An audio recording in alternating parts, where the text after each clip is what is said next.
What's up, members of the Peter Griffin household? It's your host with the most, Troublesome Junction, back at it again with another video.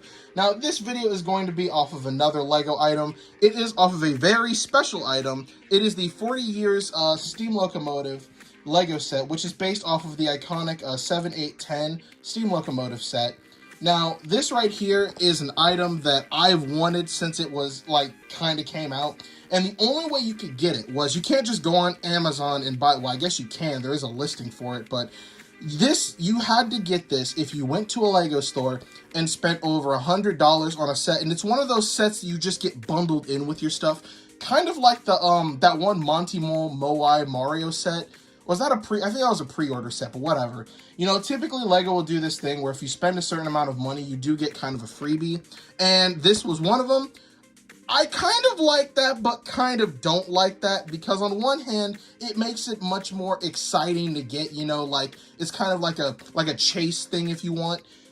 But simultaneously, people like me who just want the set because they like the LEGO rail system, you know, you have to shovel out a lot of money. So, I mean, I guess if you go into a LEGO store and buy a LEGO train set, well, I guess you pretty much fucking win. But me, who lives in buttfuck nowhere, lives, you know, very far away from their local LEGO store. So I just decided to bite the bullet and buy this off of eBay. I paid around $35 to $40 for this guy, which is a really good price because inevitably this thing is going to get like crazy expensive. But anyways, this right here, I really wanted this because the LEGO train system has been a very big part of me in loving LEGOs. You know, it dates back to when I was in 3rd grade when the Indiana Jones minecart set came out. I'm not minecart set, but the Temple of Doom set came out. And they had a bunch of narrow gauge rails. I was a very big fan of adventure and stuff like that, and minecarts. I loved minecart stages like Donkey Kong and all the sort.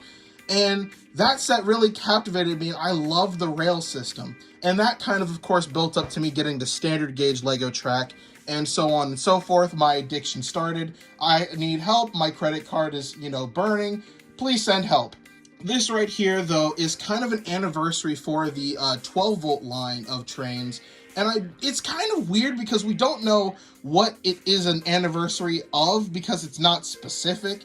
You know, like, I guess you could say, for me, I just say it's an anniversary of LEGO trains in terms of, like, the 12-volt line, the powered system. Because there was the 12-volt line, 4.5-volt line, the 9-volt line, powered functions, and then what I use is the powered up, which is the Bluetooth line. This stuff is far better than power functions, I'm sorry. Power functions was wonderful, but too clunky for the trains, you know.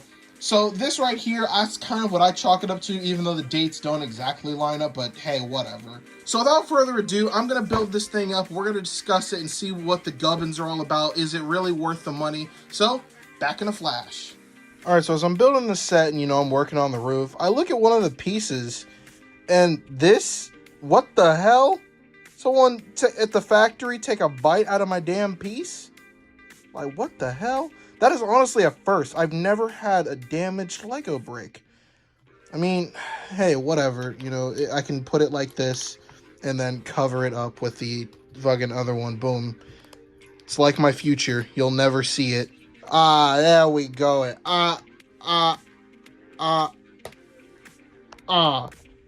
bada bing, bada boom, we are done. Look at this. This is such a nice display piece here. Like, look at this. Like, I don't know, man. This could work as something you could put on your railway, which I'm going to, of course, be doing. But just to have as a static display piece, it looks so nice. And it even has, like, the voided cab space. Like, for those of you who don't know, the reason why there's just this big hole in the cab was for the original actual, you know, set. You would have this open space where you would feed wires through, and you'd wire it up, of course, to power it. Because it wasn't powered initially. It had a push-along unit where it was like this little red box van that hold a battery or such, and then that would attach to the wheels themselves and stuff. I don't know. It's something along those lines. But yeah, it's so cool. I mean, there are, of course, some notable differences here, like the buffers down here. These, I'll wholeheartedly say, they're clever, and they work for what they're doing, but damn it, this is just better. Like, I think that for this, I would have liked to have seen them bring back the old chassis piece, which buying this set made me actually order that chassis piece. I got it for like 15-20 bucks. It's not bad. I just much prefer like the chassis area to be one solid unit. And I think it is really cool though of how like when you're assembling this does have the hole in it when you first build it of how the same like, you know, buffer chassis piece would have. It is super cool. You know, like the buffers are nice and I think that they're not hurting anyone. They're not bad. But I would have much preferred if they had maybe just brought the piece back. Because, like, if you're doing an anniversary set already, and you're already not releasing this as, like, a mainstream thing, I don't think it would have cost LEGO that much to just reuse the original sculpt and put it in the packaging. You know, like, I don't think that'd be that bad. Of course, up here, you do have several stickers on the set. You have... Down here you have, of course, it says a 7810 steam engine. You have the 40th anniversary sticker here. And then on the sides here, you have the new LEGO logo. This used to just be a DB logo, but they don't have the license to it. They used to have like official railway logos for their stickers. They had like British Railway, you know, a lot of the German railways and stuff.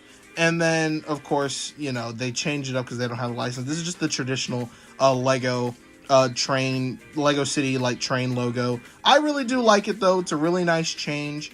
You know, I do think that's really nice. On the inside there is a sticker that is put on a brick to represent like what was inside the actual locomotive. And then up here, of course, you have the running number again. And also on the front too, this build is different where it does have the number right here, but that is not on the original one. That is whole, you know, it's new.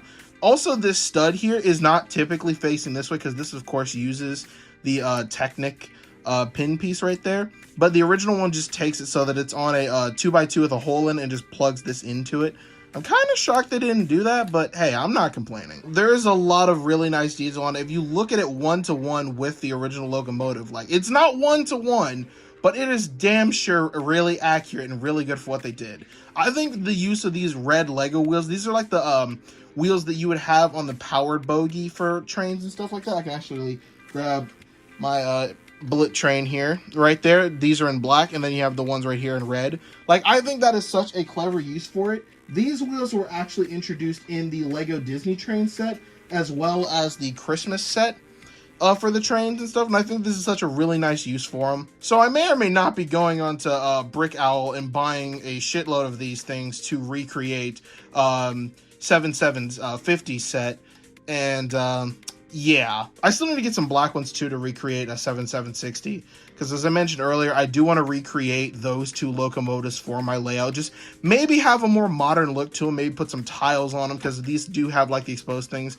This thing is not going to change though. Only thing I'm doing is I did buy the chassis piece to replace this one because I just think that that one looks better as a whole.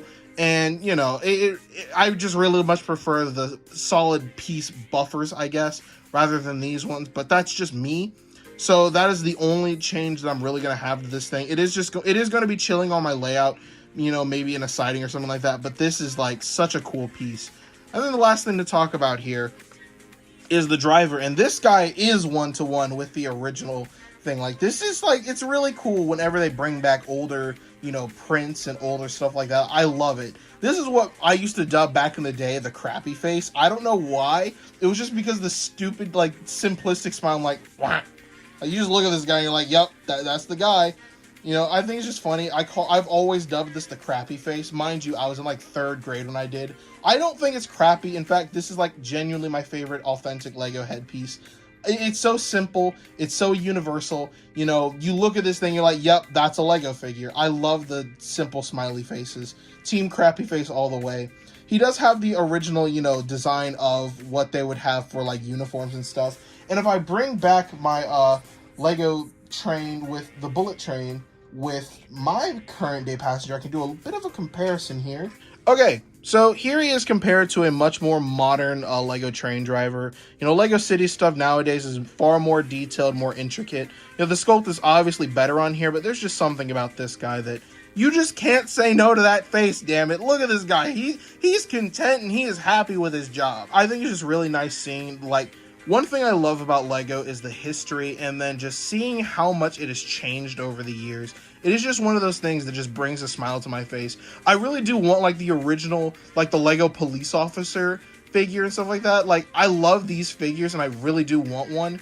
I don't know. I think they are quite rare. I'm not entirely sure. I think they might have done a re-release of him for like an anniversary set or something like that, but I don't know. Anyways, though, that is pretty much all I gotta say for this video. If you have the chance to get this and you are a fan of Lego trains, I would highly recommend this. I love the look of like German steam locomotives and stuff like that, like the tank engines and such. And this right here just really spoke to me in that context, but also in the context of I've always been a very big Lego fan. So I had to, of course, buy it. Would highly recommend getting this sometime soon because I guarantee this will end up going up in price. So that is all I gotta say for this video. Thank you all so much for watching, and I'll see you guys on the flip side.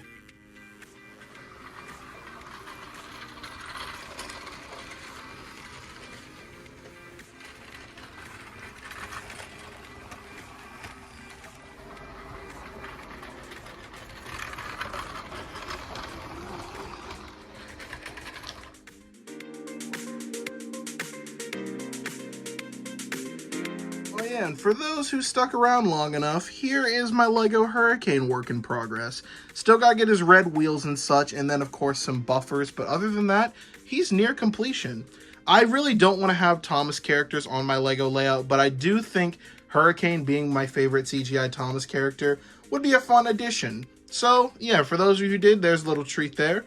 So now I'll see you guys on the flip side. Thanks for watching.